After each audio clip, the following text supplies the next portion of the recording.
భగవద్బంధువులారా, రుక్మిణి కళ్యాణం, ప్రద్యుమ్న జరణం, శంబరాసుర వధ, ఈ కథాభాగాన్ని మనం అనుసంధానం చేసుకున్నాం. ఈరోజు తగ్గినటువంటి సత్యభామ, కాళింది, నాగలి, సత్య అనేటువంటి తగ్గిన భార్యల వధువులను వివాహం చేసుకోవడం, నరకాసుర వధ అంటే షోడశ శ్రీ సహస్రేశత్వాన్ని, ఇలాంటి కథాభాగాలన్నీ మనం అనుసంధానం చేసుకుందాం. ఇందులో మహానుభావుడు సత్రాజిత్తు స్వతనయాం కృష్ణాయ కృతకిల్పిష శమంతకేన మణిన స్వయముద్యమ్య దత్తవా అని చెప్తారు. ఉపయోగింద్రుడు తన పుత్రిక అయినటువంటి సత్యభామను తాను చేసినటువంటి అపరాధానికి ప్రాయశ్చిత్తంగా శమంతకమణితో కలిపి అతనికిచ్చి వివాహం చేశాడు అని చెప్తే, తాను చేసిన తప్పునకు ప్రాయశ్చిత్తంగా అంటున్నారు. అతను ఏమీ తప్పు చేశాడు, ఎందువల్ల మణిని ఇచ్చాడు, తన పుత్రికను ఎలా ఇచ్చి వివాహం చేశాడు, ఆ విషయాలన్నీ వివరించవలసింది. అయినప్పుడు సత్రాజిత్తు సూర్య భగవానుని పరమభక్త చేశాడు. ఆ స్వామిని ఆరాధన చేసి అతని అనుగ్రహాన్ని పొంది అతను ప్రీతితో ఇచ్చినటువంటి మణిని తన కంఠంలో తాను ధరించి తిరిగి మళ్ళీ తన నగరానికి వస్తుంటే అతన్ని చూచి ప్రజలు శ్రీకృష్ణ పరమాత్మను దర్శించడానికి సూర్య భగవానుడే దిగి వస్తున్నాడు అని భావించి ఆ విషయాన్ని ప్రజలు శ్రీకృష్ణునికి విన్నవిస్తే, నాయన ఇతను సూర్య భగవానుడు కాదు, అతను ఇచ్చినటువంటి మణిని తీసుకొని సాక్షాత్తు సత్రాజిత్తే వస్తున్నాడు.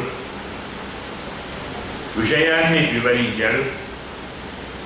సత్రాజిత్ సరి అయినటువంటి పుణ్యాహవచన శుభ కార్యక్రమాలతోటి తన ఇంట్లో తాను ప్రవేశించి ఆ మణిని ఉచితమైనటువంటి పూజా మందిరంలో ఉంచి రోజు ఆరాధన చేస్తూ ఉన్నాడు. దినే దినే స్వర్ణభారాన్ అష్టౌ సహస్రతి ప్రభో, 8 బారుల బంగారం ప్రతిరోజు ఆ మణి ప్రసాదిస్తుంది. ఆ మణి ఉన్న చోట కరువు కాకటాలు ఉండవు, వ్యాధులు ఉండవు, సర్పాది విషకీటకములు ఉండవు, కపటులు అక్కడ ఉండలేరు.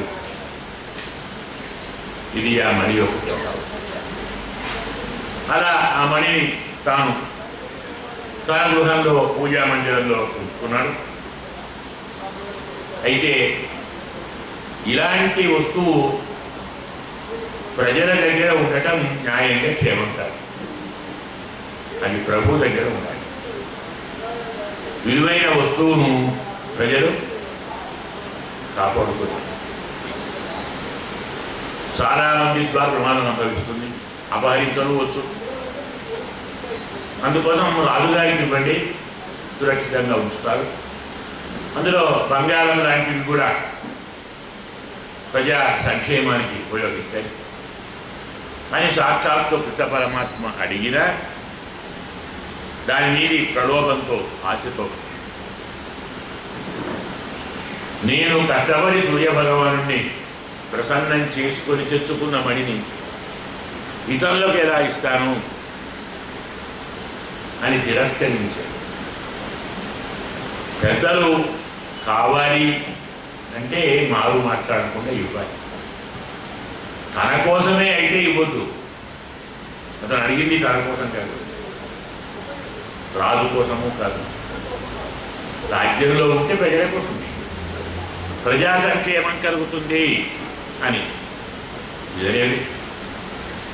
ఇలా కొంతకాలం గడిచిన తర్వాత ఒకనాడు అతని తమ్ముడైనటువంటి ప్రసేనుడు ఈ మణి బాగుంది అని తాను తన కంఠంలో ధరించి గుర్రాన్ని ద్రోహించి మహానుభావుడు వేటకు వెళ్ళాడు.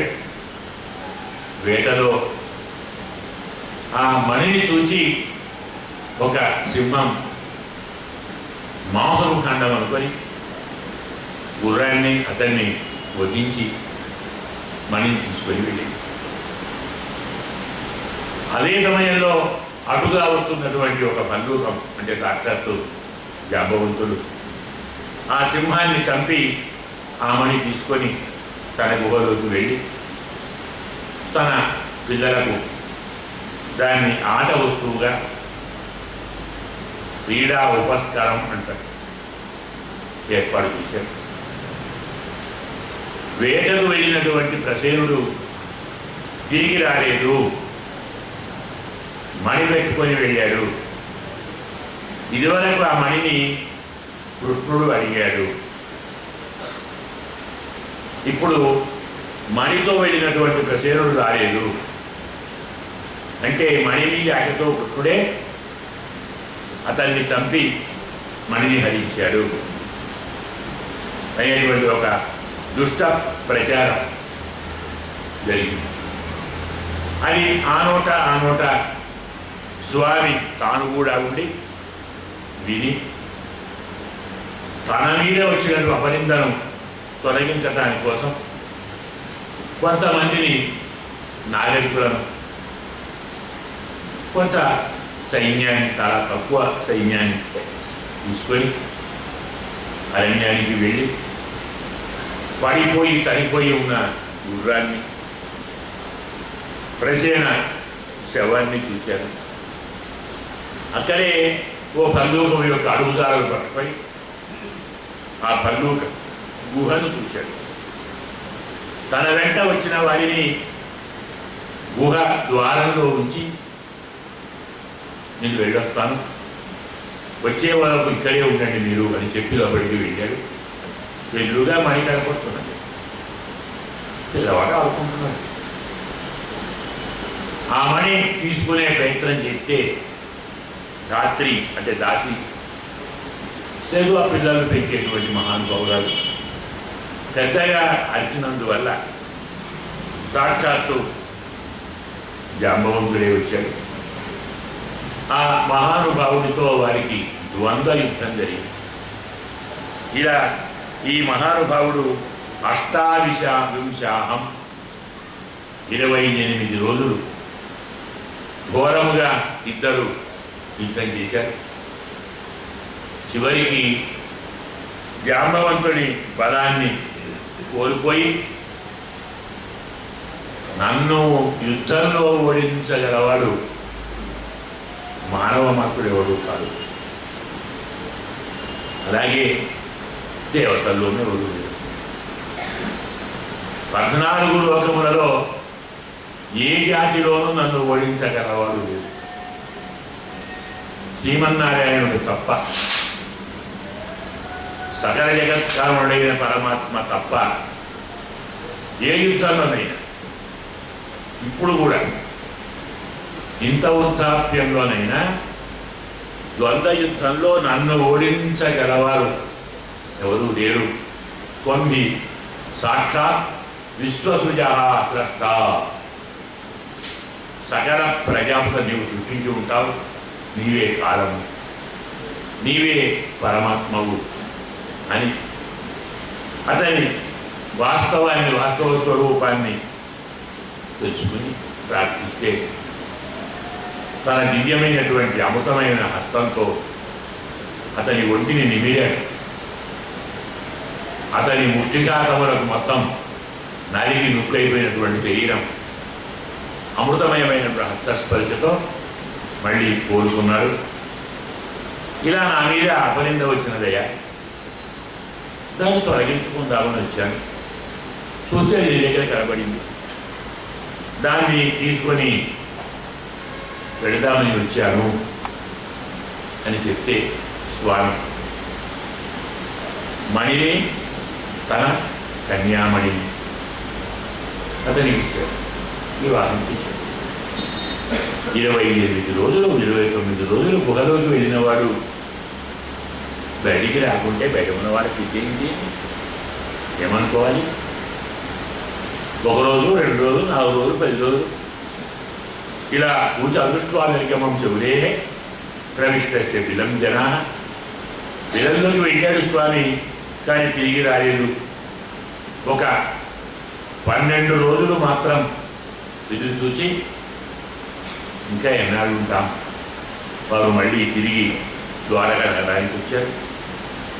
మరి దేవకీదేవి, వసుదేవుడు, మునియాదులు అందరూ మిత్రులు, బంధువులు, పితృలు బాధపడ్డారు. సత్రాజిత్తును తిట్టుకోసారు. వీడి వల్ల ఇలా జరిగింది. తరువాత త్వరగా మా స్వామిని రప్పించవలసింది. అందరూ కలిసి దుర్గాదేవి, ఎవరామె? చెల్లెలే కదా, బోలు చెప్పాను. ఆ తల్లిని కృష్ణుడు దొరకాలి, కృష్ణుడు రావాలి అనే ఉద్దేశంతో ఆమెను ప్రార్థిస్తే ఆమె ప్రసన్నురాలై శుభ ఆశీస్సులు అందించినది. ఆశీస్సులు అందించిన కొద్దిసేపటికే స్వామి భార్యా సమేతుడై తిరిగి వచ్చాడు. మణిని, కన్యామణిని తీసుకొచ్చినటువంటి స్వామిని చూచి అందరూ పరమానందాన్ని పొందారు. తరువాత సభలోకి సత్రాజిత్తును పిలిపించి జరిగిన వాస్తవం ఇది, నా మీద మా మీద అపనిందను ప్రచారం చేశావు, ఇదిగో నీ మణి తీసుకో. అతనికి తిరిగి మణి ఇచ్చేశాడు. ఆ మణిని తీసుకున్నటువంటి మహానుభావుడు బలవంతులతో పెద్దవారితో విరోధం మంచిది కాదు. అందులో రాజుతో పెట్టుకున్నా మంచిదే, కానీ నేనెవరు న్యాయంగా రాజు కాదు. కానీ మన పాటలో రాజాది రాజు, కింగ్ మేకర్ అన్నమాట కదా. అందువల్ల అలాంటి వారితో విరోధం పెట్టుకుంటే నేను బాగుంటానా? ఏదో చాపల్యంతో లోలత్వంతో పెద్దవారి మీద అపనిందవేశాను, ఏం చేయాలి, ఎలా చేయాలి ప్రాయశ్చిత్తం అని తనలో తాను ఆలోచించుకొని, సరే మా అమ్మాయి సత్యభామ ఉంది కదా, ఆమెనిచ్చి వివాహం చేసి అతన్ని అల్లుడిని చేసుకుంటే కార్తీకి కోపం లాంటిది ఏమైనా ఉంటే పోతుంది, మళ్ళీ మరి కూడా తిరిగిద్దాం అతనికి, క్షమిస్తాడు స్వామి. ఆగ్రహించడు అనుకొని వెళ్ళి విజ్ఞాపన చేసి మంత్రుల, ప్రజల, బంధువుల ఆమోదం పొంది సత్యభామనిచ్చి వివాహం చేశాడు. ఈ సత్యభామ వివాహంతో మణిని కూడా కానుకగా ఇచ్చాడు స్వామి. నాకు సత్యభామ చాలు, మణితో ఎలాంటి సౌందర్యం లేదు. నవయం ప్రతీక్షామ, మేము మణిని కోరటం లేదు. తవాస్తా వ్యవభక్తస్య పోయేక్ష ఫలమాగి, మణి మాకే కదా, దాని ఫలం మాకే వస్తుంది లేదా? అయ్యుడ సత్రాజిత్తుకు పుత్రులు లేరు, బిడ్డ మాత్రం. ఆ మణి రోజు 12 గౌరవ బంగారం పెడుతుంది. ఆస్తి అంతా జమ చేస్తున్నారు. ఎవరికి వస్తుంది ఆస్తి? బిడ్డారుడికే. మామగారు ధనవంతుడైతే ఆయన ఒకటే కూతురుంటే ఎవరికి వస్తుందండి ఆస్తి? అంతా విడితే స్వామి నవ్వుకుంటూ వయంచ పరభాగిన. పరమాత్మ మాటలు చాలా గంభీరంగా ఉంటాయి. మామూలుగా అర్థం కాదు. పరభాగిన ఏంటి, మళ్ళీ ఆయన దగ్గర ఉంటే పరమీనకేంటి అనుకుంటారు, అంతే కదా. అత్యంత ఈయనదే. దాన్ని నేను తీసుకొని నేను కాపాడుకొని నాకెందుకు ఈ బాధ నీ దగ్గర పెట్టుకో, ధనం నువ్వే దాచుకో, రఘు మా దగ్గర చూసుకో. అంత గంభీరంగా స్వామి. ఇదే మనకు పౌరాణిక రహస్యాలంట. చిన్న మాటే ఉంటుంది, ఇంత అర్థం ఉంది. న్యాయంగా ఈ కథ మొత్తంలో పరమార్థం కూడా ఇదే. మనందరము సత్రాజితులు. సత్రాజిత్ అర్థమేమిటి?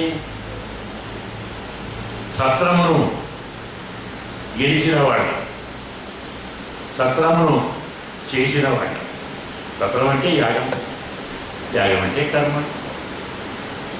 మనందరము కర్మను జయించిన వారమా, కర్మతో జయించబడ్డవారమా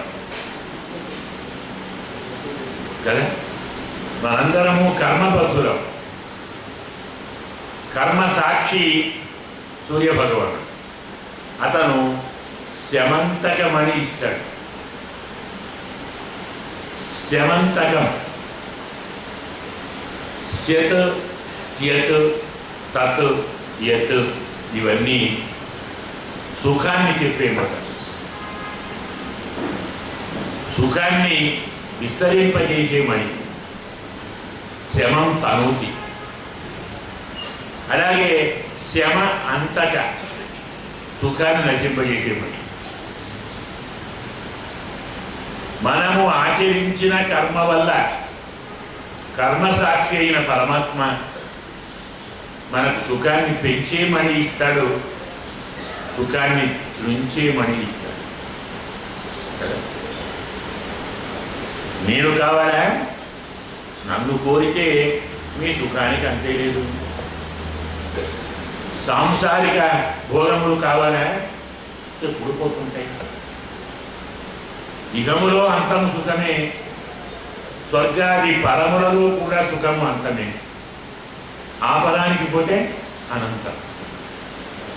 ఈ మణి ఇస్తే ఆ మణిని మనం పరమాత్మకి ఇవ్వం, మాకే కావాలి. దాన్ని ప్రసేనుడు హరిస్తాడు. ఎవరు ప్రసేనుడు? ప్రకర్షమైన సైన్యము కలవాడు, గొప్ప సైన్యము కలవాడు మన మనస్సు.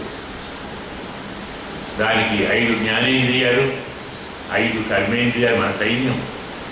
10 మంది మన సైన్యం. గమనించుకోండి. కథలు వినటం కాదు, మనకు ఆ కథ ద్వారా పరమాత్మ మహర్షి వ్యాస భగవానుడు ఏ సత్యాన్ని, ఏ ధర్మాన్ని, ఏ తత్వాన్ని బోధించాలని ప్రయత్నించాలో తెలుసుకోవాలి. మన సైన్యమే 10 ఇంద్రియాలు మన సైన్యమే కదా కదా. కన్ను మనదే, చెవి మనదే, ముక్కు మనదే, నాలుక మనదే, నాసిక మనదే. మన సైన్యం మనకు మేలు చేస్తూ ఉందా, కీడు చేస్తూ ఉందా? మనను పరిపూర్ణంగా పతనం చేస్తూ ఉంది మణి కదా. మన సైన్యమే మనను ఎదిరించి యుద్ధం చేస్తుంది. మనవారే మనకు వ్యతిరేకంగా ఉంటారు కదా. ఈ సత్యాన్ని చెప్పడానికే మనకు భారతంలో శ్రీకృష్ణ పరమాత్మ తన 10,000 సైన్యాన్ని ఎదుటివారికి ఇచ్చాడు. తన సైన్యంతో తాను యుద్ధం చేయాలి, మన సైన్యంతో మనం కదా. అందువల్ల ప్రసేనుడు అంటే మన మనస్సు, అశ్వము అంటే ఇంద్రియములు. మనస్సు ఇంద్రియాలను అధిష్ఠించి ఆశతో, వ్యామోహంతో అరణ్యానికి వెళితే సింహం సంహరించింది. సింహం అంటే హింసించేది, రాగద్వేషములు. దాన్ని భల్లూకం సింహాన్ని సంహరించినది. రాగద్వేషాల కంటే చాలా గొప్పది కోరిక. అది భల్లూకం. భల్లం ఉన కైతి అంటే ఫలితాన్ని ఆశ్చర్యంతో ఆహ్వానించేది భల్లూకం. దాన్ని అది తన సంతానానికి కోరిక సంతానం మనం చూస్తూనే ఉన్నాండి. ఇలా సంసారం అనే ఉయ్యలలో దాన్ని పెట్టి ఈ రాగద్వేష పూరితమైనటువంటి ఆశా సమ్మోహం ఈ కర్మ ఫలితాన్ని, ఐహిక ఫలితాన్ని భద్రంగా రాసిపెడితే స్వామి వచ్చి వారందరినీ పరాజితులం చేసి నా ద్వారా వస్తే ఉంటుంది, మరెవరి ద్వారా వచ్చినప్పుడు ఏది అని దాన్ని అందించారు. తరువాత సత్రాజిత్ మన పుత్రిక అయినటువంటి సత్యభామ. భామ అంటే కోపము కలది అని అర్థం. భామ క్రోధ ఇది ప్రోక్త. భామ అంటే ఆగ్రహం. ఈమె సత్యభామ. న్యాయంగా మన భాషలో సత్యాగ్రహం అన్నమాట. సత్రాజిత్తు సత్యాగ్రహాన్ని పరమాత్మకు అందించాడు. ఆగ్రహం ఉంటే పట్టుదల, ఒక నిష్ఠ, ఒక అత్యవసాయం, దృఢమైన అత్యవసాయాన్ని పరమాత్మకు అందించాడు. పరమాత్మ అత్యవసాయాన్ని తీసుకున్నాడు. కర్మఫలం నాకెందుకు, నీవే ఉంచుకో, నీకు వద్దు అనుకుంటే నేనే తీసుకుంటా, నీ దగ్గర ఉన్న నాకే వస్తుంది కదా. మనం ఆచరించి అన్ని కర్మల ఫలితం అయిపోతుంది. సర్వదేవ నమస్కార కేశవం కాయిన వాచ మనస ఇంద్రియేవ బుద్ధ్యా ఆత్మనవ ప్రకృతి స్వభావ కరోమి సకల పరస్మై నారాయణ నమస్కారాన్ని కదా. అందుకే పరం నాకే వస్తుంది, నీ దగ్గరే పెట్టుకో. ఇది సంగ్రహంగా శమంతకమణి ఉపాఖ్యానంలోని రహస్యార్థాన్ని అధ్యయనం చేయకుంటే కథ విన్నందువల్ల కథ విన్న తృప్తి కలుగుతుంది. ఇలాంటి కథ ఆయన ఎందుకు రాశాడు అంటే ఏం చెప్తాం? కథల కోసం రాస్తారా? మన వ్యధలు తొలగించడానికి రాశారు. వ్యధలు తొలగాలంటే తత్వం కావాలి, పరమార్థం కావాలి, పరమాత్మ తత్వం తెలియాలి. తరువాత వివాహం అయిన తరువాత కొన్నాళ్ళు స్వామి ఉన్న తరువాత ఒక వార్త వచ్చినది. పాండవులు లక్క ఇంట్లో కాలిపోయారు, చనిపోయారు అనే వార్త విన్నాడు. విజ్ఞాతతో భగవాన్ తనకన్నీ తెలుసు కదా. అయినా అన్నీ తెలిసిన వాడిగా ఉండదు. నిజంగా తెలిసిన వాడు ఏమీ తెలియదనే అంటాడు. తెలియని వాళ్ళే అన్నీ నాకే తెలుసు అంటారు. పరమాత్మ ఏమీ తెలియని వాళ్ళలాగా పాండవులు కుంతి లక్క ఇంట్లో దహించబడ్డారని తెలిసి తాను హస్తినాపురానికి వచ్చాడు. భీష్ముణ్ణి, కృపుణ్ణి, విదురుణ్ణి, గాంధారిని, ద్రోణుణ్ణి, ధృతరాష్ట్రుణ్ణి దుఃఖిస్తున్న వారితో తాను కూడా, మరి తన వాళ్ళే కాబట్టి మేనత్త కుమారుడు కదా, తాను కూడా దుఃఖించాడు. కృష్ణుడు ద్వారకలో లేడు. సత్యభామ ఉంది. సత్రాజిత్తు కూడా ఒంటిగానే ఉన్నాడు, అమ్మాయి పోయింది కాబట్టి. ఈ సమయాన్ని చూచి ఇది మనకు మంచి అవకాశము. ఒకడున్నాడు మహానుభావుడు, శతధన్వా, 100 ధనువులు కలవాడు. 10 ఇంద్రియాలకు 10 ప్రవృత్తులు ఉంటాయి. 10 బదులు 100. ఇతనే మనకు చిత్రహనుమ. ఈ మహానుభావుణ్ణి కలిసి అక్రూరుడు కృతవర్మ సమయం వచ్చేసిందే, సత్రాజిత్తు ఒంటిగా ఉన్నాడు, మణిని ఎందుకు హరించడు? ఎందుకంటే కన్యను నీకిస్తారని మాట ఇచ్చాడు. తన పుత్రికను సత్యభామను నీకిచ్చి వివాహం చేస్తారని మాట ఇచ్చి దాన్ని కాదని కృష్ణుడికి ఆ అమ్మాయిని ఇచ్చాడు. మరి అయినప్పుడు తమ్ముడు ఎలాగూ చనిపోయాడు కదా. మరి పాపం అన్నదమ్ములను ఎడబాటుగా ఎదుర్కొంటున్నాం. ఈ అన్నగారిని కూడా తమ్ముడి దగ్గర పంపుతుంది. ఎందుకు పంపొద్దు? అర్థమైందా? అందుకోసం కాస్త మనం ఆ ప్రయత్నం చేద్దాం అనేటువంటి ఆలోచనలో వారు కలిసి మాట్లాడుకొని అర్ధరాత్రి నిద్రపోతున్న సమయం చూసి వచ్చి సత్రాజిత్తును వధించి అతని మణిని తాము అపహరించి వెళ్ళిపోయారు. ఆడవారంతా ఆక్రోశిస్తున్నారు, బాధపడుతున్నారు. సత్యభామ తన తండ్రిని వధించినటువంటి విషయాన్ని విని విలపించి అతన్ని తైలద్రోణిలో ఉంచి కృష్ణ పరమాత్మకు ఈ విషయాన్ని తెలియజేశారు. ఆ వార్త విన్నటువంటి బలరామ కృష్ణుడు అయ్యో ఎంత కష్టం వచ్చింది. సత్యభామ కష్టం వచ్చి తాము పుట్టినట్టే కదా. భార్యాభర్తలు ఎవరి కష్టం వారనుకుంటే భార్యాభర్తలు ఎందుకు? ఇది తమ కష్టంగా భావించి శ్రీధనుడు ఎక్కడున్నాడు, మణి ఎక్కడుంది, అతన్ని వధిద్దాం, శ్రీధనుడిని చంపుతాను ఒక ప్రతిజ్ఞ చేశాడు. ఆ వార్త విని భయపడినటువంటి మహానుభావుడు ఏం చేయాలి? సహాయంగా కృతవర్మని అడిగాడు. నువ్వు సహాయం చేయవయ్యా. బలరామకృష్ణుడు పరాక్రమంతో యుద్ధానికి వస్తే మేమెవరం?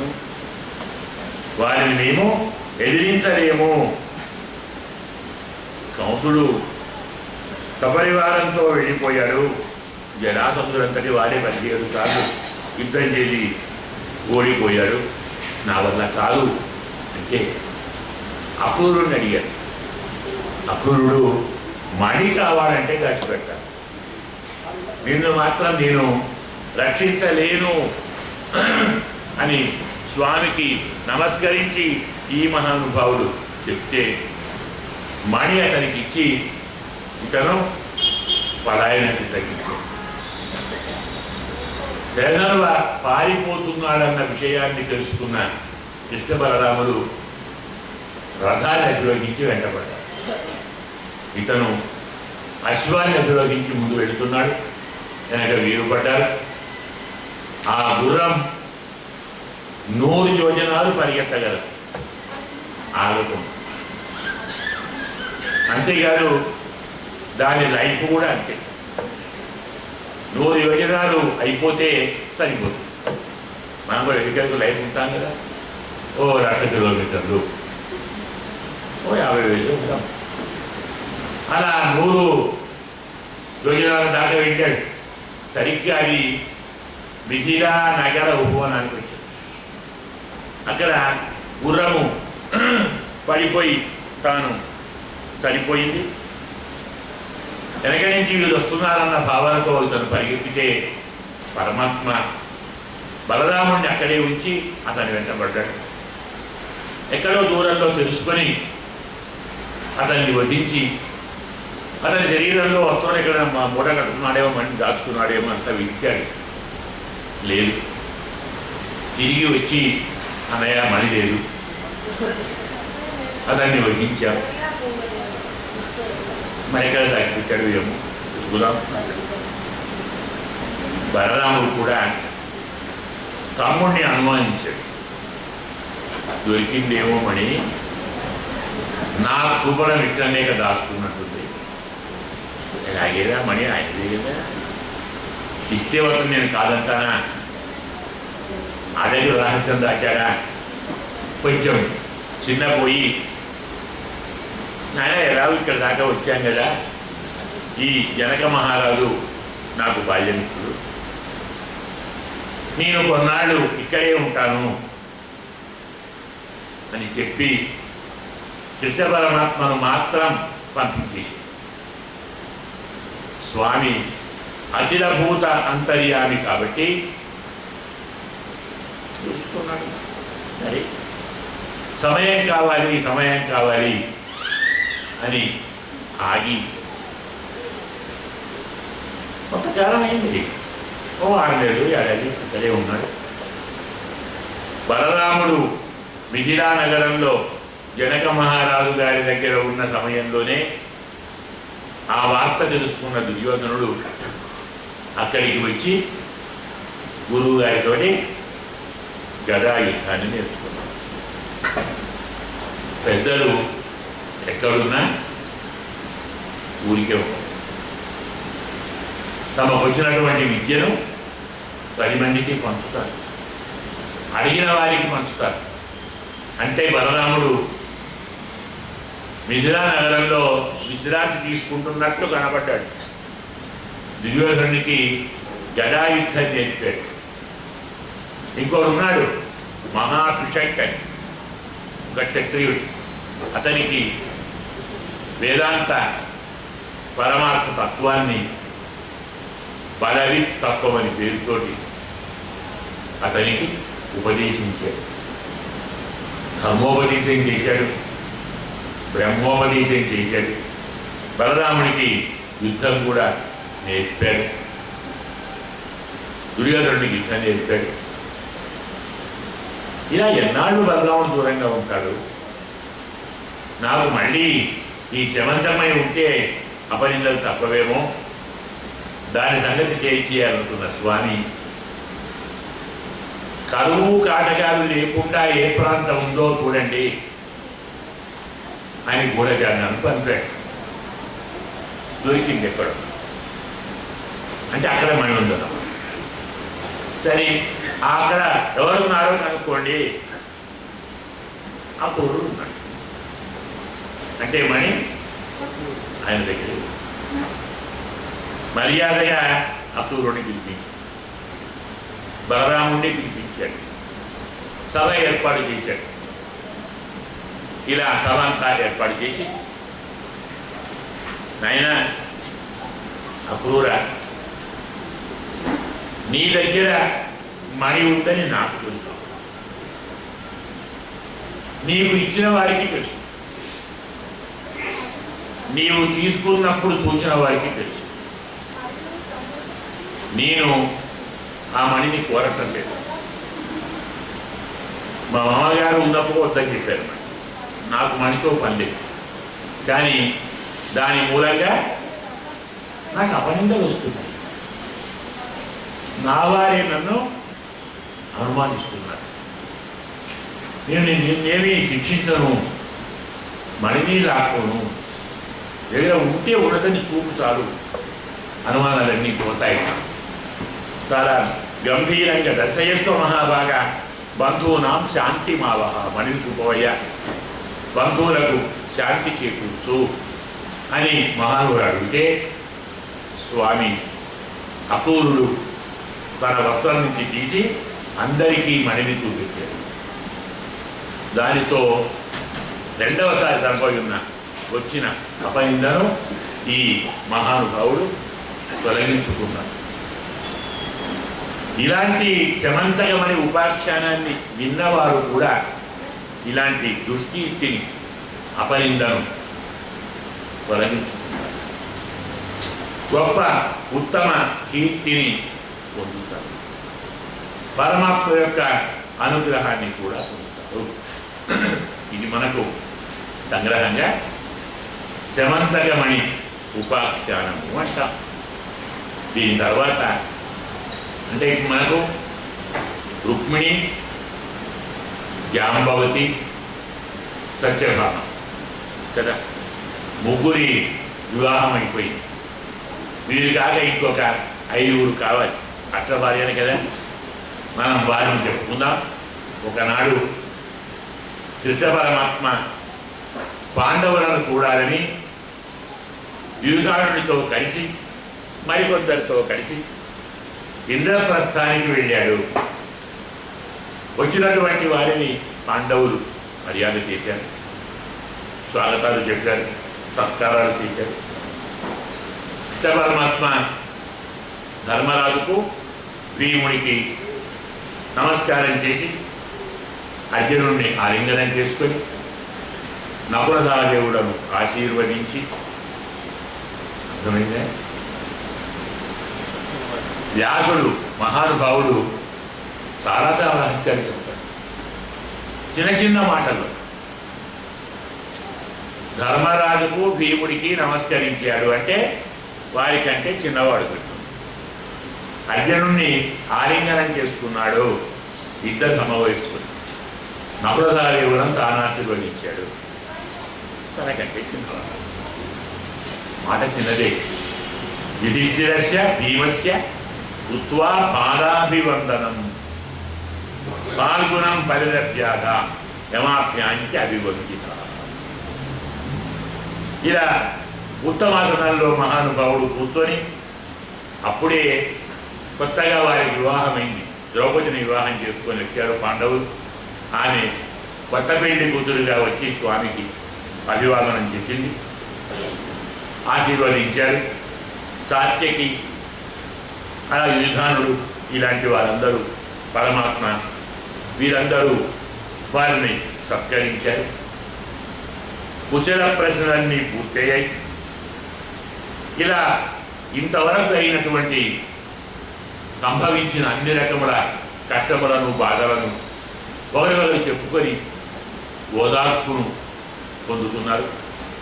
ధర్మరాజు అంటాడు, మేము ఎంత పుణ్యం చేసుకున్నాము, నిన్ను మాకు ఇంత దగ్గరి బంధువుగా పొందగలిగా.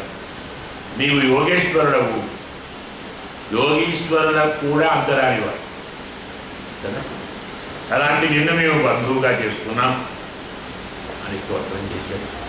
అక్కడ వర్షాకాలం 4 నెలలు మహానుభావుడు వారందరితో కలిసి ఉండి, ఒకనాడు సాయంకాలం రథాన్ని అధిరోహించి అర్జునుడు గాంధీవాన్ని తీసుకున్నాడు. కృష్ణుడు కలిసి అందరూ అలా అలా విహారానికి ఒక అరణ్యానికి వెళ్ళారు. ఆ ప్రాంతాల్లో అనేకమైనటువంటి మృగములను వేటాడి వారిని వధించి అలసిపోయి, ఆ పక్కనే నది ఉంది, యమునా నది.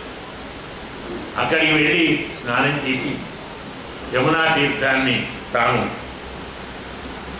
స్వీకరించాలి అనుకొని వెళ్ళినటువంటి అర్జునుడికి ఒక అమ్మాయి అందులోనే కూర్చొని తపస్సు చేస్తూ ఉన్నటువంటి ఒక సౌందర్యవంతమైనటువంటి అమ్మాయిని చూశారు. ఆమెను చూచి అర్జునుడు, కాత్వం కశ్యాసి శుశ్రూమి, అమ్మాయి ఎవరు, ఎవరిదా నువ్వు, ఇక్కడ ఎందుకు ఇలా ఉన్నావు, ఎవరినైనా భర్తగా కోరి తపస్సు చేస్తున్నావా, నీ వివరాలు అందించవలసింది అని అడిగితే, నేను సాక్షాత్తు సూర్య భగవానుని పుత్రికను, నన్ను విష్ణుం వరేణ్యం వరదం తపఃపరమమాత్మిక, కృష్ణ పరమాత్మను భర్తను చేసుకోవాలని కోరి తపస్సు. మరెవరు నాకు భర్త కావడానికి వీల్లేదు, నా పేరు కాళింది. ఈ పరమాత్మ దర్శనం అయ్యేదాకా నేను ఇక్కడే ఉంటానని చెప్తే మా నాన్నగారు నా కోసం ఇక్కడ ఒక మణిమయ భవనం నిర్మించారు. నేను రాత్రి అందులో వెళ్తాను, పగలంతా ఇక్కడ తపస్సు చేస్తాను. తన చరిత్ర చెప్తే వెళ్ళి అర్జునుడు చెప్పాడు అమ్మాయి స్వామికి, తీసుకొని వెళ్దాం. ఆమెను తీసుకొని ద్వారకా నగరానికి వెళ్ళారు. ధర్మరాజు తక్కిన పాండవులకు ఆ వృత్తాంతాన్ని చెప్పాను. మరొకసారి ఇక్కడే కృష్ణ పరమాత్మ ఒకనాటి సాయంకాలం ఇద్దరు విహారం కోసం ఒక ప్రాంతానికి వెళ్ళారు. అర్జునుడు తనువు బాణాలు తీసుకొని వస్తాను అంటే మనం పోయేది యుద్ధానికైనా సరదా షికారుకు పోతున్నాము, ఇప్పుడు ఆయుధాలు నా దగ్గర ఉన్నాయా, సరదాగా వెళ్ళొద్దాము, ఈ మాత్రం ఆయుధాలు ఎప్పుడైనా మన దగ్గర ఉండాలా, అసలు మనం ఉంటే వేరే ఆయుధాలు కావాలి, మనతో ఎవడొస్తాడు యుద్ధానికి, సరే నీ ఇష్టం బావా అన్నారు. వెళ్ళిపోయాను. ఖాండవ వనం ఆ ప్రాంతానికి వెళ్ళి ఒక బ్రాహ్మణోత్తముడు పాగి పాగి మహాభాగా దేవదేవ అని పరమాత్మను అర్జునుడిని స్తోత్రించిస్తే, ఎవరైనా నీకు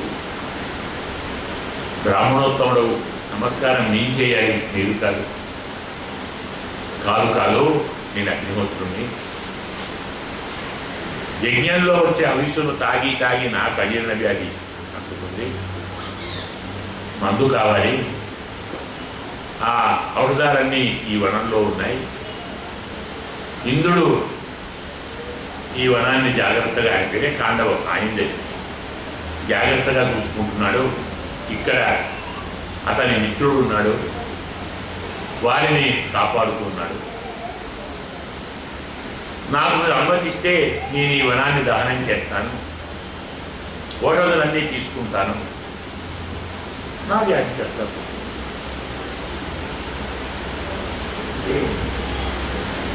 అగ్నిహోత్రుడు ఇచ్చాడు, బ్రాహ్మణ వేషంలో వచ్చాడు, ఏం చేస్తాను. అదే రీతిలో స్వామి అనుమతి ఇచ్చాడు. అదే ఖాండవ దహనంలో ఆ వనంలో చిక్కుకున్నటువంటి మయుడు ఉన్నాడు, వాడు అక్కడే చిక్కుపడ్డాడు. అతను ఆర్తనాదం చేస్తే అర్జునుడు కాపాడాడు. దానికి సంతోషంగా అయ్యా ఏం కావాలి అని అడిగాడు అర్జునుడు. ముందు లేదు పాత్మలో చెప్తారు, పాత్మలో మరి బాగా చెప్పారు, నాకేం కావాలి, నేనేమి కోరి చేయలేదే, మీరు కోరలేదు, నన్ను రక్షించారు కదా. స్వామిని అడిగాడు, అయ్యా ఏం కావాలి, నాకేముంటుంది, నాకేం పని, నాకెందుకు నీకా, మా రాజు నాకు సర్వదాని గారిని ధర్మరాజు గారిని తక్కిన వారిని అడిగితే ఓ చక్కని సభాభవనాన్ని మాకు ప్రసాదించండి, మంచి భవనం లేదు అని వారు కోరితే సభాభవనాన్ని నిర్మించి ఇచ్చారు. చాలామందికి ఖాండవ దహన ప్రాశస్త్యం తెలియదు. ఎందుకీ కదా, ఊరికే ఉన్నవాడు ఇంట్లో ఉండక వాడిని తీసుకొని ఎందుకు రావాలి, ఎందుకు ఇదంతా చేయాలి, ఎందుకు ఆ సభ, ఈ గోలంతా ఎందుకు, దీనివల్ల మనకేం లాభం అనుకున్నామా. కౌరవ పాండవ వైర బీజం ఎక్కడ పడింది, మయసభలో కదా, మయసభలోనే దుర్యోధనుడు భంగపడ్డాడు. మనం చెప్పుకున్నాం, జ్ఞాపకం అనుకుంటాను. నవ్వని ద్రౌపదిని నవ్వేనని అపనింద మోపి ప్రచారం చేసి పాండవులను అరణ్యవాసం పంపించి అన్ని అనర్థాలు తగ్గించి చివరికి తానే లేకుండా పోవటానికి, అంటే దుష్ట శిక్షణ శిక్ష రక్షణ, భూభార అపహరణ, భూభారాన్ని తొలగించడం, దీనికి బీజం ఏది, మయసభ. మరి దానికి బీజం ఏది, ఖాండవ దాన్ని మర్చిపోదు. ఖాండవ దహనమే లేకుంటే తర్వాతి కదే లేదు. మనకు కొన్ని వృత్తాంతాలు అంతగా పట్టించుకో, ఏ పని నీకు సంబంధం ఏంటి అనుకుంటారు. కథలో అదే చాలా మూలమైన స్థానం, కీలక స్థానం. ఇలా ఈ విషయాన్ని కూడా పూర్తి చేసి మహానుభావుడు మళ్ళీ ద్వారకా నగరానికి తిరిగి వచ్చాడు. ద్వారకా నగరంలో కాళిందిని వివాహం చేసుకున్నాడు. తరువాత విందాను విందవు ఆవంచవు దుర్యోధన వశానుగవు, ఇంకో ఇద్దరు ఉన్నారు, విందుడు అనువిందుడు అని. వీరిద్దరూ దుర్యోధనునికి మిత్రులుగా ఉన్నారు. వారు స్వయంవర స్వభగిని కృష్ణే రక్తాం న్యషేధతాం, వారి చెల్లెలను కృష్ణ పరమాత్మను వరించినటువంటి ఆమెను దుర్యోధనుడు అడ్డగించాడు. ఆయన ఎవరానే? రాజాధిదేవి యొక్క తనయ, అంటే మేనత్త కూతురే కృష్ణునికి. ఇలాంటి ఆమె పేరు మిత్రవింద అంట. ఆ మహానుభావురాలిని స్వామి ఆమె ఉద్దేశ్యాన్ని తెలియజేస్తే తన సైన్యాన్ని తీసుకొని వెళ్ళి ఆమెను హరించి, అందరూ చూస్తుండగా హరించి తీసుకొని వచ్చి వివాహం చేసుకున్నాడు. తర్వాత కోసల దేశాధిపతి పుత్రిక నాగ్నజితి అంటాం, అంటే రాజుగారి పేరు నగ్నజిత్. నగ్నమును గెలిచిన వాడు ఏం పేరండి అనుకుంటాం. నగ్నము అంటే అర్థం పాపం. సంస్కృతంలో నగ్నం పాపమితి ప్రోక్తం. నగ్నజిత్ పాపాన్ని గెలిచిన వాడు. అతని పుత్రిక పేరు న్యాయంగా సత్య ఆమె పేరు. తండ్రి గారి పేరుతోటి నాగ్నజితి అంటారు. ఈ మహానుభావుడు కృష్ణుడే స్వయంగా వచ్చి, మీ అమ్మాయిని నేను వహించాను, నాకు ఇచ్చి వివాహం చేయవలసింది అని అడిగాడు. ఆయన వచ్చి అడిగితే ఎవరు కాదన్నారు. ఈయన అన్నాడు, నీకంటే ఉత్తముడైన గొర్రెలు దొరకడు, నీవే వచ్చి అడిగాయి, నీవే వచ్చావు కాదనలేము. కానీ మా అమ్మాయి సౌందర్యాన్ని చూచి చాలామంది మాకంటే మాకు వచ్చారు. అందరూ బలాఢ్యులు, అందరూ క్షత్రియులు. ఒకరికిస్తే మరొకరు మా మీద పగబడతారు, హాని చేస్తారని ఒక కన్యా శుల్కం ఏర్పాటు చేశాం. బాగా బలిసి ఉన్నటువంటి 7 కోడెలను ఒక్కడే తన బలంతో యుద్ధం చేసి ఓడించి ఒకే తారుకు ఎవరు 7 కోడెలను బంధిస్తారో వాడికి మా అమ్మాయి నుంచి వివాహం చేస్తానని చెప్పాను. ఆ పని మీకు పెద్ద కష్టం కాదు. 7 లోకాలను వసతి చేసుకున్న స్వామికి ఏ వృషభాలు లేక, కానీ ఒక నియమం పెట్టాను చెప్పి, దాన్ని తప్పితే తక్కిన వారంతా మళ్ళీ మమ్మను వేలు పెట్టి చూపుతారు. దయతో మీరు దీనికి ఆమోదించండి. సరే అలాగే, నేను కూడా మీ అమ్మాయిని ఎంత బాగా ప్రేమిస్తున్నానో చెప్పాలి కదా. బాగా అమ్మాయిని ప్రేమిస్తున్నాను చెప్పడానికి ఏం చేయాలి? హీరో గారు ఏం చేయాలి? వీళ్ళంతో బాగా తందులు తిన్నారు కదా, చూస్తూనే ఉన్నాను కదా సినిమా. 10 మంది తందులు తింటే 10 మందితో వాళ్ళకు పోరాడి దెబ్బలు తిని అలిసిపోయి కొలిసిపోయి ఇన్ని చేస్తే మాడతాం. ఆ అమ్మాయి వచ్చి నేను ప్రేమించాను. ఇంతేగా, తప్పదు. ఏం చేస్తానంటే స్వామి తన దివ్యమైనటువంటి ప్రభావంతో 7 కోడెలను అదే రీతిలో కట్టి వాటిని ఒకే తాటిలో కట్టి స్వామి ఆ నగ్నజితిని వివాహం చేసుకున్నాడు. తాము సృష్వా పురజిల్లభ్యాం భగవాన్ సప్తతాంపతి జగామ కౌసల్యపురం వెళ్ళాడు. అలాగే వారితో పోరాడాడు, స్వయంగా గెలిచాడు.